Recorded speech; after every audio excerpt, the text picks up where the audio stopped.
Hello, welcome to King Info. Today we are going to check Hitler's special train. The Führersonderzug was the special train used by Adolf Hitler for his travels across Germany and Europe. In 1937, Hitler ordered a special train to the Deutsche Reichsbahn which he would use for his travel. After 2 years of conception, the train was ready in August 1939.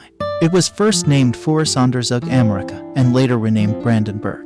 During the war, the train served as a Führerhauptquartier. Up until the Balkans Campaign, however, Hitler continued to travel on it throughout the war between Berlin, Berchtesgaden, Munich and other headquarters. The train was always followed by Hitler's Mercedes and plane. The train weighed 12 tons, and its maximum length could reach 430 meters. The train could travel at a speed between 80 and 120 kilometers divided by hour. The wagons were not armored. These were standard travel wagons that were adapted to the Führer's needs. The wagons were built in the 1930s by 3 German companies, Henschel and Sohn, Cross Maffei Wegmann and Creed. The interior was designed by a well-known Munich company in a simple Art Deco style. Each coach was equipped with heating system and air conditioning, which was quite rare at the time. The configuration of the train varied according to the needs and the number of people needed on board, 10 to 16 wagons, and a length between 300 and 430 meters. The train could host more than 200 persons on board. The layout of the head wagons, however, never changed, as they included the defense and communication cars, as well as Hitler's personal wagon.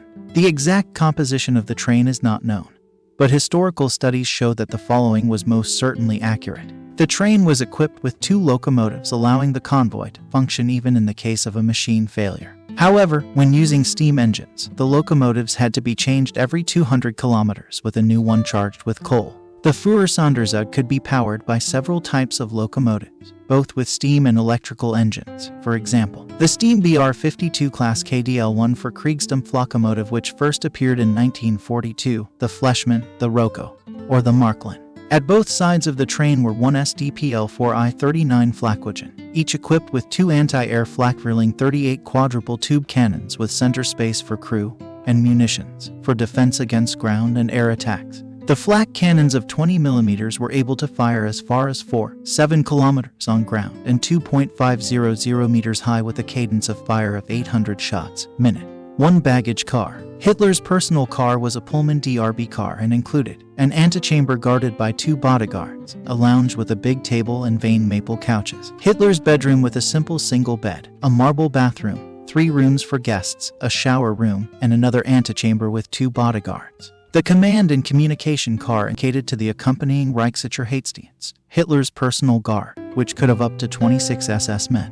1 dining car, 2 guest cars. 1 car was dedicated to bathrooms and haircut services. It was offered to Hitler by the Reichsbahn for his 50th birthday on the 20th of April 1939. This car was particularly heavy due to the 5 bathrooms, 3 marble shower, 1 shower room and the 11.000 liters of water available. On the 3rd of September 1939, Amerika was used for the first time as a war headquarters and allowed Hitler to closely follow the Poland campaign with his staff. After the Poland campaign, Hitler went back to Berlin, where the Sonderzug was stationed in a high-security area of Tempelhof Airport. In October 1940, Hitler used his special train to travel to France where he held 3 diplomatic meetings, one with Pierre Laval to prepare the meeting with Marshal Pétain, then with Francisco Franco in Hendaye, near the Spanish border, and then with Marshal Pétain in Montoir-sur-Loire, a small French town 200 kilometers southwest from Paris. In April 1941, the train was stationed in Monaskirchen, a small town near Vienna, where Hitler commanded the attack on Yugoslavia after Mussolini's failed attempt to conquer Greece. This is where he celebrated his 52nd birthday with his staff. He also held several diplomatic meetings there in his train. On 27 and the 28th of August 1941, Hitler and Mussolini met in Anlage to discuss the conduct of the campaign against Soviet Union. This facility consisted in 2 reinforced tunnels that were built 30 kilometers from each other in 1941. In each one, a train could be parked, and the doors could be sealed in case of attack. Hitler's train was parked in the Strzizo tunnel, and Mussolini's was parked in the Stepina tunnel.